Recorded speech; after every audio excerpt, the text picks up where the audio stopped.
زبان کی یقیناً بڑی اہمیت ہے، اور یہ زبان اچھی چلے تو جنت میں پہنچا دیتی ہے۔ یہی زبان اللہ نہ کرے غلط کاموں میں لگ جائے تو یہ جہنم کے گہرے گڑھے میں گرا سکتی ہے۔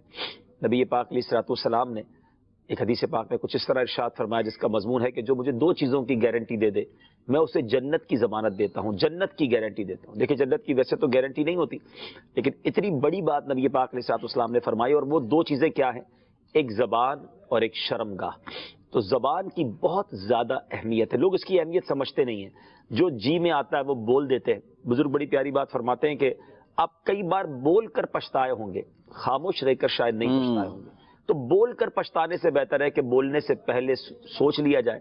امیر اہل سنت بڑی پیاری بات ایک نعرہ لگاتے ہیں نا، پہلے تولو بعد میں بولو۔ ہم بولنے کے بعد تول رہے ہوتے ہیں، یار نہیں بولنا چاہیے تھا، غلط بول دیا، یار ایسا کیوں بول دیا۔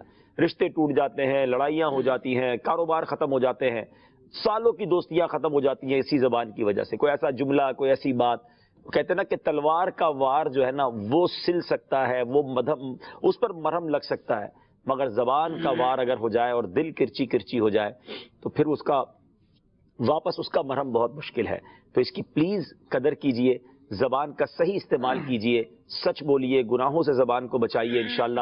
اب دیکھیں نا، سب مل کر ذرا ناظرین کہیے سبحان اللہ، سبحان اللہ، اب کہیے الحمدللہ، الحمدللہ، اللہ اکبر۔ اللہ، میرا خیال ہے 30 سیکنڈ نہیں لگے، میں نے 3 ذکر کروائے آپ کو، جو مدنی چینل کی گھڑی میں وقت تھا وہی وقت رہا، یعنی منٹ بھی آگے نہیں ہوا۔